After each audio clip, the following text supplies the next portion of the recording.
messieurs, chers téléspectateurs et téléspectatrices, bonjour. Bienvenue au 11e numéro de votre émission Fisc Eco. Aujourd'hui, il sera question d'aborder une nouvelle saison intitulée la taxonomie fiscale, c'est-à-dire la classification des impôts. Cette classification peut s'effectuer de multiples façons. On peut distinguer les classifications générales, les classifications économiques, les classifications administratives et les classifications juridiques. Aujourd'hui, il sera question d'aborder spécifiquement les classifications générales. Elles sont dites générales en raison de leur portée. Nous avons en premier lieu l'impôt unique et l'impôt multiple. L'impôt unique suppose l'existence d'un seul impôt qui couvrirait les dépenses de l'État. Cet impôt serait assis soit sur le revenu, soit sur le capital, soit sur la dépense. Ce type d'impôt aurait l'avantage de la simplicité et d'une plus grande prévisibilité tant au niveau du contribuable que celui de l'administration. En revanche, le nombre important de ces inconvénients semble constituer un frein. Un tel impôt serait très lourd et couvrirait difficilement les besoins de l'État. La fraude entraînerait de grandes pertes pour l'État et sera particulièrement tentante si l'impôt est assis sur le revenu et sur le capital. Il peut paralyser en effet l'activité économique et serait de ce fait l'objet d'un rejet social. C'est pourquoi Voltaire a pu dire l'impôt unique. L'impôt multiple, quant à lui, suppose l'existence de nombreux impôts fondés sur le revenu, la dépense, la fortune, etc.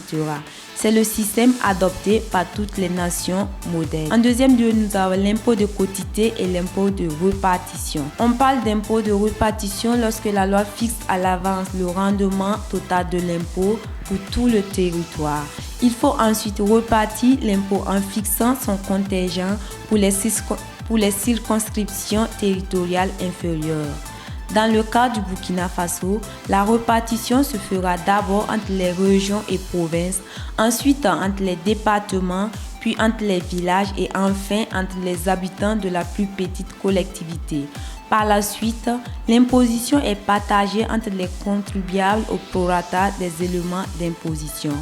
Au dernier stade, l'administration fiscale doit opérer un rapport entre le contingent local et le total de base imposable existant au niveau local. Ce type d'impôt n'offre de nos jours qu'un intérêt théorique. Il n'existe plus aucun impôt d'État du type d'impôt de répartition. Actuellement, seuls les impôts de quotité sont partout en vigueur. En ce qui concerne l'impôt de quotité, c'est le taux et les modalités d'imposition qui sont fixés à l'avance et non le produit.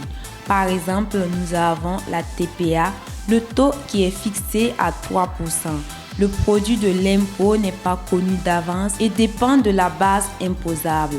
En troisième lieu, nous avons l'impôt réel et l'impôt personnel. Les impôts réels sont ceux qui frappent les biens, les actes, les opérations ou encore des éléments déterminés du patrimoine, de l'activité et de l'exploitation sans tenir compte de la qualité du contribuable. L'imposition est établie intuitua materia. Presque tous les impôts au Burkina Faso peuvent être considérés comme des impôts réels dans la mesure où rares sont ceux qui tiennent compte des charges de la famille du contribuable. L'impôt personnel ou impôt personnalisé est celui qui tient compte de la matière imposable, mais aussi de la situation du contribuable. Charges familiales, exemple. Ce type d'impôt recherche un supplément de justice fiscale en voulant proportionner l'impôt aux facultés contributives du contribuable. L'impôt unique sur les traitements et salaires en est un bon exemple. En quatrième point, nous avons l'impôt d'État et les impôts locaux. C'est la distinction budgétaire qui fonde cette distinction. Si l'impôt alimente le budget de l'État, il est un impôt d'État. Par contre, s'il est perçu au profit du budget des collectivités territoriales, il est un impôt local. Au Burkina Faso, les collectivités territoriales sont constituées par les régions et les communes. Les collectivités territoriales sont dotées de la personnalité juridique et de l'autonomie financière. Comme impôts locaux, nous pouvons citer la taxe foncière des sociétés, la taxe de résidence, la contribution des patentes, la contribution foncière, la contribution des licences, la contribution des micro-entreprises, etc. En cinquième point, nous avons les impôts spécifiques et les impôts ad valorem. L'impôt spécifique est celui dont le taux est exprimé en unité monétaire, calculé en multipliant un poids, un volume, une surface de matière imposable par une somme donnée. Exemple, nous avons la taxe sur les produits pétroliers, 125 francs CFA par litre pour le supercarburant et 50 francs par litre pour le gasoil. Il s'agit des droits d'assises. L'impôt ad valorem, quant à lui, est calculé par application d'un pourcentage à la base imposable. On tient compte de la valeur du bien, du service ou de l'opération. C'est le cas général. On peut citer par exemple le cas de la TVA. En sixième point, nous avons les impôts analytiques et les impôts synthétiques.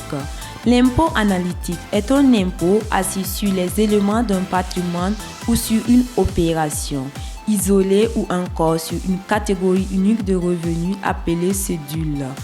Le système de l'impôt synthétique consiste quant à lui à appréhender un ensemble d'opérations ou de revenus et à taxer l'ensemble en une seule fois.